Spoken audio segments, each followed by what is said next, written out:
Hello students, I am Rocky. कैसे हैं आप सभी? आई होप कि आप सभी अच्छा कर रहे होंगे।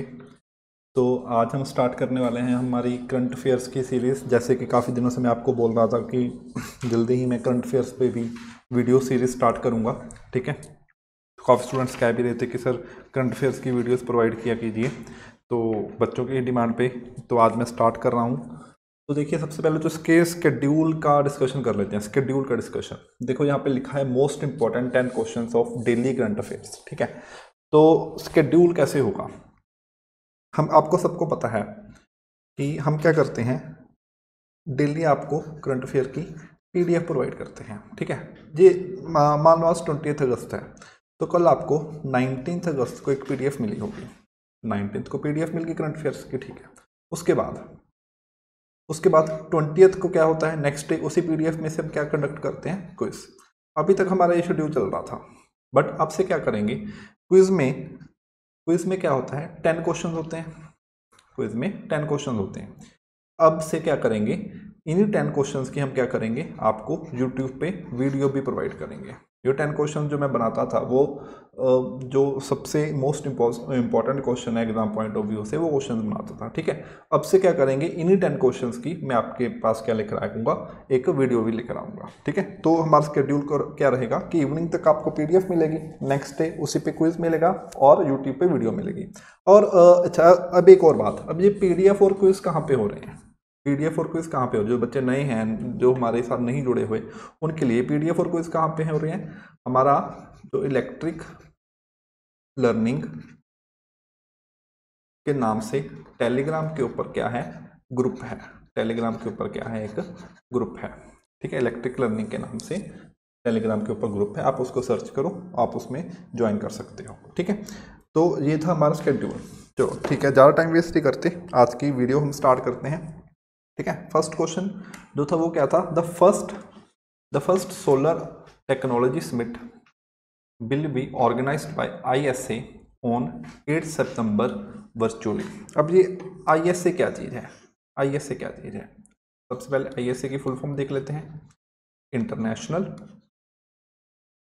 International solar alliance. International solar alliance. ठीक है, अब उसने क्वेश्चन क्या पूछा है, डिटेल में डिस्कस करेंगे इस चीज़ के बारे में। उसने क्वेश्चन क्या पूछा है कि where is the headquarter of ISA. हमने बताना है कि इंटरनेशनल सोलर अलायंस है, तो इसका हेडक्वार्टर कहाँ है। तो आप सबने क्या करना है, मेरे आंसर से पहले आपका जो आंसर है उसको कमेंट बॉक्स में, ठीक है, लिखना है। तो इसका जो आंसर है वो क्या है, Gurugram. Gurugram.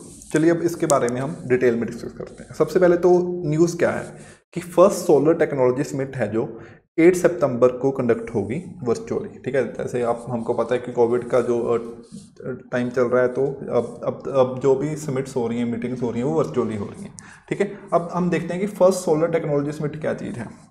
First solar technology summit, देखो, तो ये जो आईएसए है, ठीक है, जो आईएसए है ये हमारे जो प्राइम मिनिस्टर मोदी हैं इन्होंने स्टार्ट की थी।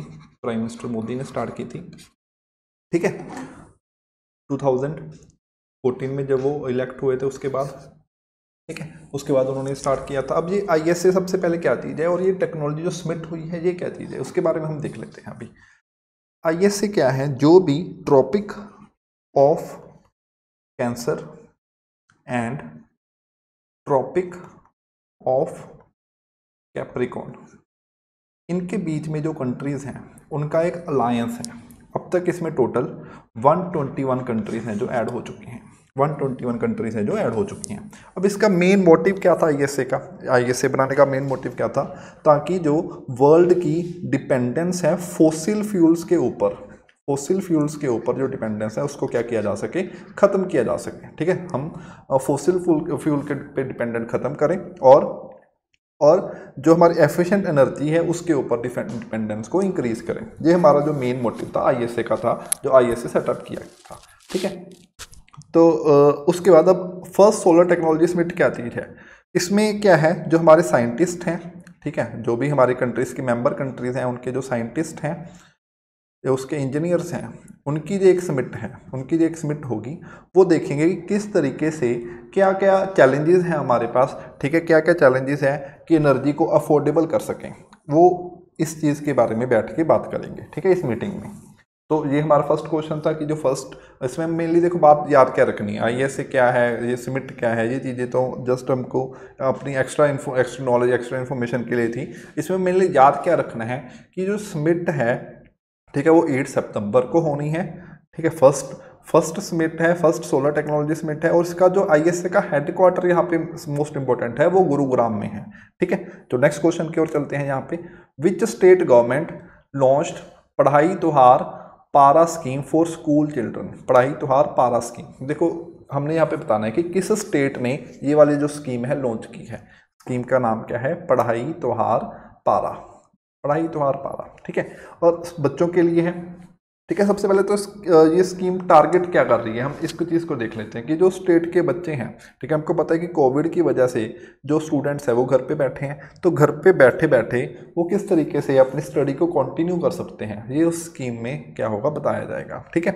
तो ये स्कीम कौन से स्टेट ने लॉन्च की है, ये स्कीम लॉन्च की है छत्तीसगढ़ ने, ये स्कीम लॉन्च की है छत्तीसगढ़ ने, ठीक है।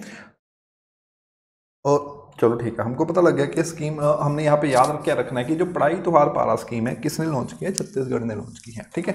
उसके बाद इसमें एक्स्ट्रा इन्फॉर्मेशन, छत्तीसगढ़ के CM का नाम इंपॉर्टेंट है बहुत ज़्यादा, हमको पता है कोई भी स्टेट न्यूज़ में होती है तो उसके CM और गवर्नर का नाम क्या होता है, इंपॉर्टेंट होता है। तो छत्तीसगढ़ के CM का नाम क्या है, भूपेश बघेल, भूपेश बघेल आपने याद रखना है, छत्तीसगढ़ के CM का नाम क्या है, भूपेश बघेल। उनके गवर्नर का नाम क्या है, छत्तीसगढ़ के गवर्नर का नाम क्या है, अनुसुईया विखे, अनुसुईया विखे, ठीक है, सॉरी, अनुसुईया विखे, ठीक है। उसके बाद इसकी कैपिटल, छत्तीसगढ़ की कैपिटल कौन सी है, नया रायपुर। तो ये 3 चीज़ें हमने छत्तीसगढ़ के बारे में याद रखनी है। क्लियर हो गया सबको? तो नेक्स्ट क्वेश्चन की ओर चलते हैं, एनपीसीआई एंड कैनरा बैंक, पहले ये जो है इसको इरेज कर लेते हैं।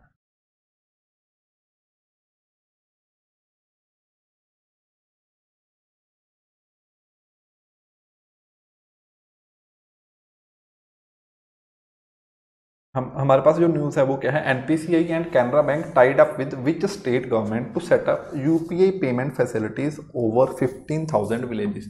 अब देखो ये न्यूज़ क्या बोल रही है हमारे पास कि एनपीसीआई और कैनरा बैंक ने, ठीक है, एनपीसीआई और कैनरा बैंक ने किस स्टेट के साथ टाई अप किया है यूपीआई पेमेंट्स के लिए, ताकि उसके जो विलेजेस हैं 15,000 से भी ज़्यादा विलेजेस हैं, उसमें जो यूपीआई वहाँ पे जो पेमेंट सिस्टम है, यूपीआई पेमेंट सिस्टम को फैसिलिटेट किया जा सके, ठीक है। तो सबसे पहले तो उस स्टेट का नाम क्या है, उस स्टेट का नाम क्या है, आंध्र प्रदेश, ठीक है, उस स्टेट का नाम क्या है, आंध्र प्रदेश। वेट, एक मिनट वेट, उस स्टेट का नाम क्या है, आंध्र प्रदेश, ठीक है। अच्छा, अब ये जो टर्म्स यहाँ पे यूज हुई हैं, एनपीसीआई, यूपीआई, इनके बारे में थोड़ा देख लेते हैं। एनपीसीआई क्या है, सबसे पहले एनपीसीआई की full form, national payment corporation of India, national payment corporation of India, ठीक है। अब इसका हेडक्वार्टर कहाँ पे है, इस ऑर्गेनाइजेशन का हेडक्वार्टर कहाँ पे है, हेडक्वार्टर है इसका मुंबई में, ठीक है। अब स्टूडेंट के माइंड में ये क्वेश्चन आएगा, सर ये एनपीसीआई चीज क्या है, ऑर्गेनाइजेशन क्या है, ये क्या क्या काम करती है। देखो जो हमारा आरबीआई है, ठीक है, जो हमारा आरबीआई है, और आरबीआई है रिजर्व बैंक ऑफ इंडिया, और क्या है IBA Indian bank association, IBA, इन्होंने मिलके, ठीक है, इन्होंने मिलके क्या किया, एनपीसीआई को सेटअप किया है। ये एक अम्ब्रेला ऑर्गेनाइजेशन है, इंडिया में जितने भी रिटेल पेमेंट्स हैं उनको कंट्रोल करता है, ठीक है, रिटेल पेमेंट्स को, जो भी ऑनलाइन पेमेंट्स हो रही हैं, रिटेल पेमेंट्स हो रही हैं, उनको एनपीसीआई कंट्रोल करता है। इसके जो प्रोडक्ट्स हैं, देखो यूपीआई इसने बनाया है, ठीक है, रुपे कार्ड इसने बनाया है, और जो हमारा एनएफएस है, ठीक है, एनएफएस इसने बनाया है। इस तरह के काफ़ी प्रोडक्ट्स हैं जो एनपीसीआई ने बनाए हैं। उसके बाद अच्छा, यूपीआई की यहाँ पे बात हुई है, यूपीआई क्या होता है, unified payment interface, unified payment interface, ठीक है, यूनिफाइड पेमेंट इंटरफेस। अब यूपीआई क्या होता है, यूनिफाइड पेमेंट इंटरफेस क्या चीज़ है जी? ये एक पेमेंट मेथड है, 1 to 1। कोई एक पर्सन ने जब किसी दूसरे को क्या करनी हो, पेमेंट करनी हो हमारे पास, उसका क्या है, एक पेमेंट मेथड है। इसमें हम विदाउट कार्ड यूज़ किए अपने फ़ोन से ही, ठीक है, एक पर्सन से दूसरे पर्सन क्या कर सकते हैं, पैसे ट्रांसफ़र कर सकते हैं। तो ये विलेजेस में, उस स्टेट के विलेजेस में भी ये फैसिलिटीज़ अवेलेबल हो, इसलिए एनपीसीआई और कैनरा बैंक ने आंध्र प्रदेश के साथ क्या किया है, टाई अप किया है। अब कैनरा बैंक है, जो कैनरा बैंक का हेडक्वार्टर इंपॉर्टेंट है, वो याद करना पड़ेगा। कैनरा बैंक का हेडक्वार्टर कहाँ पे है? कैनरा बैंक का हेडक्वार्टर है बेंगलुरु, ठीक है, बेंगलुरु। मैं साइड पे लिख देता हूँ, बेंगलुरु में।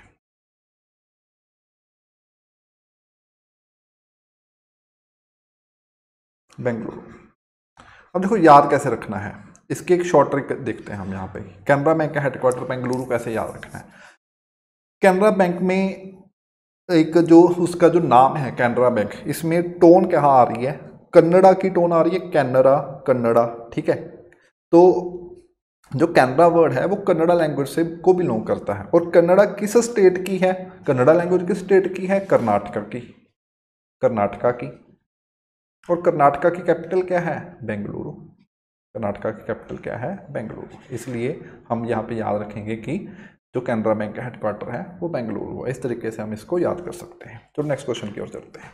विच international organisation approved $1 billion loan to support construction of Delhi Meerut RRTS? अब ये RRTS क्या चीज होती है? RRTS, RRTS है हमारे पास रीजनल रैपिड ट्रांजिट सिस्टम, ठीक है।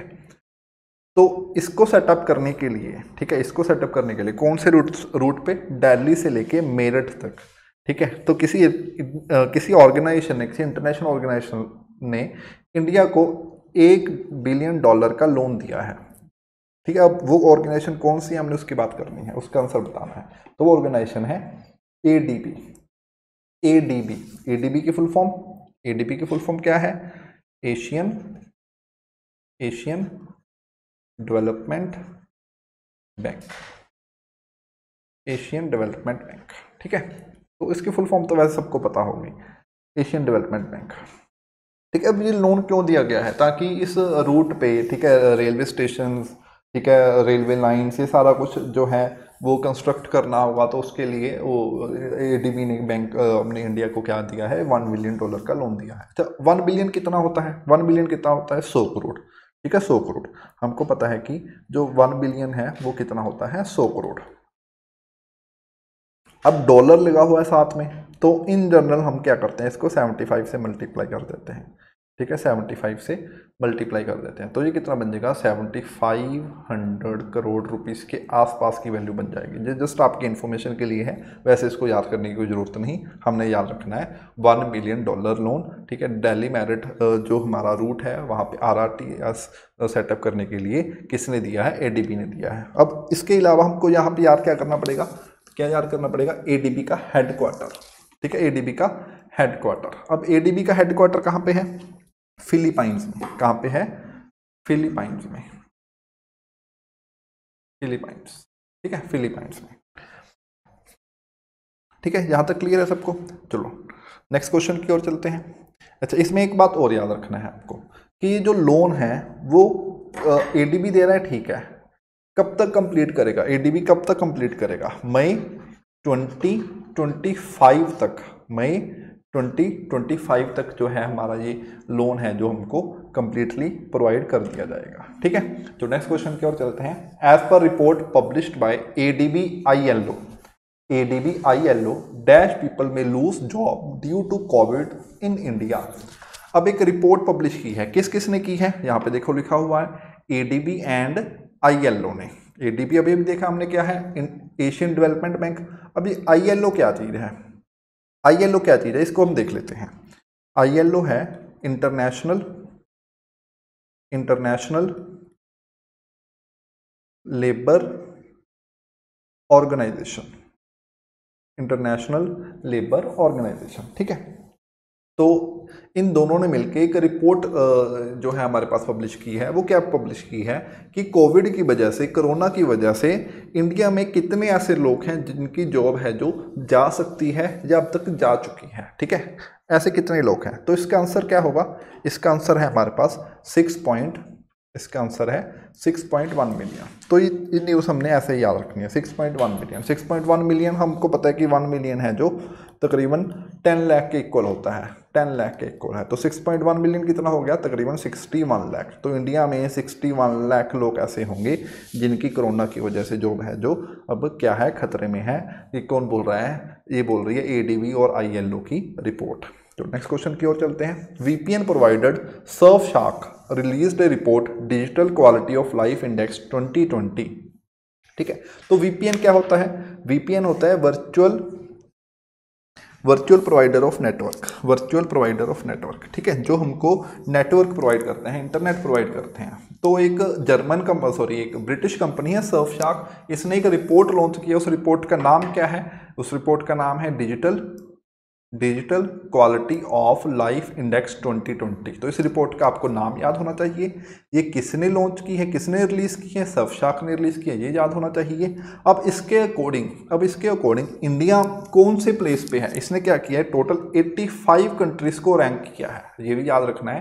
टोटल 85 कंट्रीज़ को रैंक किया है। 85 कंट्रीज़ में, इन कंट्रीज़ में इंटरनेट क्वालिटी कैसी है, उस इंटरनेट क्वालिटी के बेस पे इन्होंने हमारे पास कंट्रीज को क्या दिया है? रैंक दिया है। और इंडिया में इंटरनेट क्वालिटी के बेस पे जो इंडिया का रैंक है वो कितना है? 57, ठीक है। वो कितना है? 57। इट मीन यहाँ पे आंसर आ जाएगा हमारा डी ऑप्शन, 57th रैंक है। क्लियर हो गया सबको? तो ये चीज़ थी। अच्छा, इंडिया के बाद इंडिया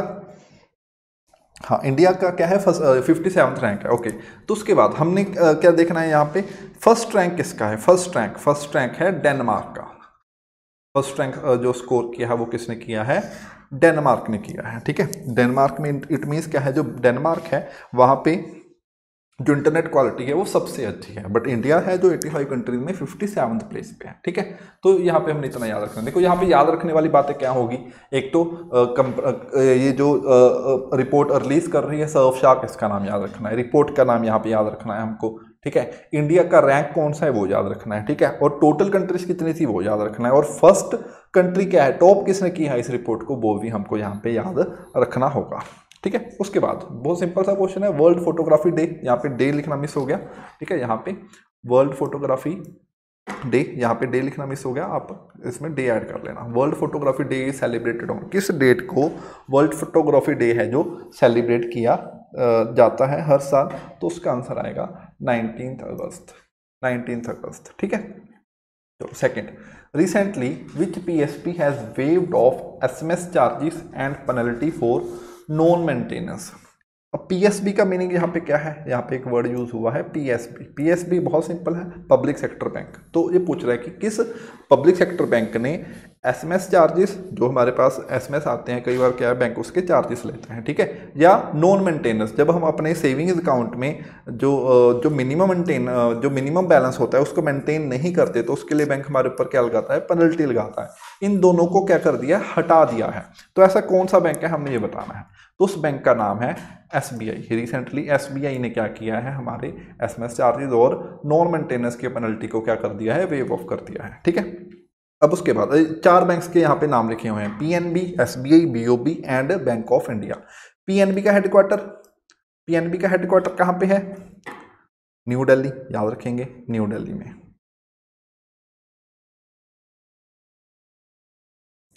में, ठीक है, ओके। SBI का हेडक्वार्टर कहाँ पे है? SBI का हेडक्वार्टर वो याद रखेंगे, मुंबई में। इसकी हम एक ट्रिक भी करेंगे यहाँ पे, मुंबई में, ठीक है। BOB का हेडक्वार्टर है वडोदरा, ठीक है। BOI बैंक ऑफ इंडिया का हेडक्वार्टर है मुंबई। अब देखो ट्रिक क्या है यहाँ पे, जिस भी बैंक के नाम के साथ इंडिया वर्ड आ गया, स्टेट बैंक ऑफ इंडिया, ठीक है, उसका हेडक्वार्टर कहाँ पे होगा? मुंबई में होगा, ठीक है। उसके बाद bank of Baroda, Baroda word आ रहा है, किसके साथ सिमिलर है? वडोदरा के साथ। तो इस ऐसे हम याद करेंगे कि बैंक ऑफ बड़ौदा का हेडक्वार्टर है वडोदरा में। पीएनबी का हेडक्वार्टर है न्यू दिल्ली में। ठीक है, पंजाब से दो बैंक हैं, पीएसबी, पीएसबी का मीनिंग क्या है? Punjab and Sind Bank, Punjab and Sind Bank. और दूसरा कौन सा है? Punjab National Bank, Punjab National Bank. जो भी दोनों पंजाब के बैंक हैं, दोनों का हेडक्वार्टर कहाँ पे होगा? न्यू दिल्ली। दोनों का हेडक्वार्टर कहाँ पे है? न्यू दिल्ली। क्लियर हो गया? तो ये चीज़ है। उसके बाद चलो हम साथ साथ में हेडक्वार्टर्स को भी याद कर लिया। Recently Pandit Yashraj passed away, he was a, Pandit Yashraj ji का अभी अभी निधन हो गया, देहांत हो गया। तो ये पूछ रहे हैं कि वो क्या थे। ठीक है, मतलब अल्टीमेटली पूछ सकते हैं वो क्या थे, वो किस फील्ड से बिलोंग करते थे। ठीक है, ऐसे। तो वो क्या थे? एक वोकलिस्ट थे। ऑप्शन है डांसर, वोकलिस्ट, डायरेक्टर, राइटर। तो वो क्या थे? एक वोकलिस्ट थे। देखो जो भी ये होती है ना पास्ट अवे वाली न्यूज़ होती हैं, इसमें हमने पर्सन का नाम, पंडित यशराज, पर्सन का नाम याद करना है। ठीक है, और वो किस फील्ड से बिलोंग करते थे उसको याद करना है। बस इसमें सिर्फ यही दो चीज़ें याद करनी है, इसके अलावा इसमें और कुछ भी याद करना नहीं है। ठीक है, अब लास्ट क्वेश्चन है हमारा 10th question. According to ILO survey. अब ILO अगेन देखो आ गया, पहले भी हमने ILO देखा था।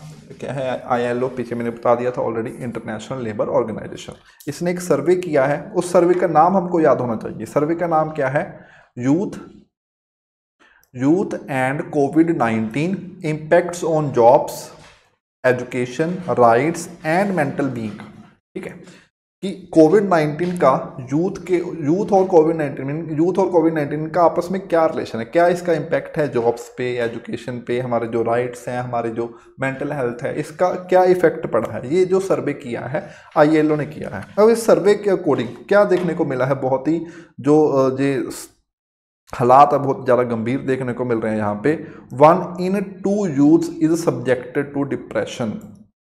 तो इस सर्वे के अकॉर्डिंग 2 में से हर एक पर्सन है जो वो क्या है, वो क्या है? डिप्रेशन में है। इट मीन्स हम ये बोल सकते हैं कि 50% यूथ है जो वो इस टाइम इस कोविड की वजह से क्या चल रहा है? डिप्रेशन में चल रहा है। किसी की एजुकेशन इफेक्ट हुई है, ठीक है, किसी की जॉब चली गई है। तो इस रीजंस हैं, ये वाले जो रीजंस हैं, इसकी वजह से जो ज़्यादातर यूथ है इस टाइम है जो डिप्रेशन में चल रहा है। ठीक है, अब क्वेश्चन क्या है? Where is the headquarter of ILO? ILO का headquarter New York, Geneva, Vienna, London. देखो न्यूयॉर्क, जनेवा, वीना, लंदन। तो इसका जो राइट आंसर है वो है जनेवा, वो है जनेवा। ठीक है, अब यहाँ पे हम इसको याद करने के लिए एक छोटी सी ट्रिक करेंगे। देखो जिस भी ऑर्गेनाइजेशन के नाम में O आ गया, इंटरनेशनल ऑर्गेनाइजेशन के नाम में O आ गया, उसका हेडक्वार्टर कहाँ पे होगा? जनेवा में। कुछ एग्जांपल्स देख लेते हैं इसकी। जैसे अभी अभी इसमें हमने कर लिया ILO। ठीक है, और कोई WHO। ठीक है, और कोई WTO, और कोई